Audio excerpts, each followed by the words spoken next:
মানিকতলা উপনির্বাচনে তৃণমূল কংগ্রেসের পক্ষ থেকে প্রার্থী করা হয়েছে সুপ্তি পাণ্ডেকে।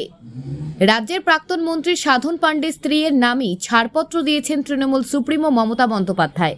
তার নির্বাচনী এজেন্ট হচ্ছেন অনিন্দ্য রাউত এবং আহ্বায়ক হচ্ছেন কুণাল ঘোষ। 2022 সালের ফেব্রুয়ারি মাসে প্রয়াত হন মানিকতলার দীর্ঘদিনের বিধায়ক সাধন পাণ্ডে। সাধন পাণ্ডে প্রয়াত হওয়ার পর 28 মাস পর মানিকতলা কেন্দ্রে উপনির্বাচন হচ্ছে। লোকসভা নির্বাচন শেষ হতে না হতেই উপনির্বাচনে দামামা বেজে যাবার পরই এবার জোর কদমে চলছে প্রচার। রবিবাসরীয় সকালে মানিকতলা বাজার সংলগ্ন বিডন স্ট্রিট থেকে তৃণমূল কংগ্রেসের প্রাক্তন সাংসদ কুণাল ঘোষ প্রচার শুরু করেন মানিকতলা বিধানসভার উপনির্বাচনের প্রার্থী সুপ্তি পাণ্ডের সমর্থনে।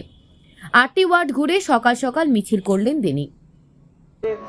মানিকতলা বিধানসভা উপনির্বাচনে আজকে 8টি ওয়ার্ড, 8টা ওয়ার্ডেই প্রচার একসঙ্গে, 8টা ওয়ার্ডেই একই সঙ্গে এরকম প্রচার সভা ইত্যাদি চলছেন।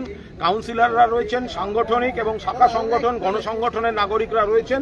প্রচার চলছে। দিল্লিতে বিজেপি ধাক্কা খেয়েছে, রাজ্যে বিজেপি মুছে গেছে, ওরা ঝগড়া ঝাঁটি সব চলছে, মানুষ বিরক্ত। পরিষ্কার যেটার কথা হচ্ছে, এই বাই ইলেকশনটা এটা তো সরকারের নির্ণায়ক নয়। মমতাদি মুখ্যমন্ত্রী থাকবেন, তৃণমূলই ক্ষমতায় থাকবে।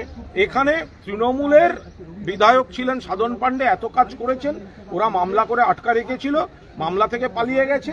ফলে এই কাজ অব্যাহত রাখতে, মমতাদির হাত শক্তিশালী করতে, সরকারে মানিকতলা কেন্দ্রের অংশীদারিত্ব, বিধানসভায় অংশীদারিত্ব অব্যাহত রাখতে তারা মানুষ সুপ্তি পাণ্ডেকে ভোট দেবে। আহ্বায়ক হিসেবে আপনাকে দায়িত্ব দেওয়া হয়েছে, তাই বলে একদম সকাল সকাল রবিবারে এখানে সবাই আহ্বায়ক।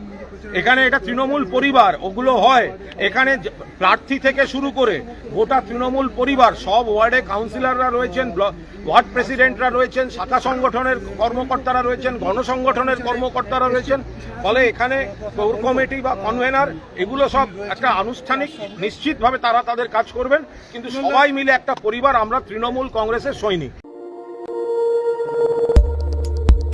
দেখতে থাকুন নিউজ প্রাইম টাইমস, আপনাদের সাথে আপনাদের পাশে।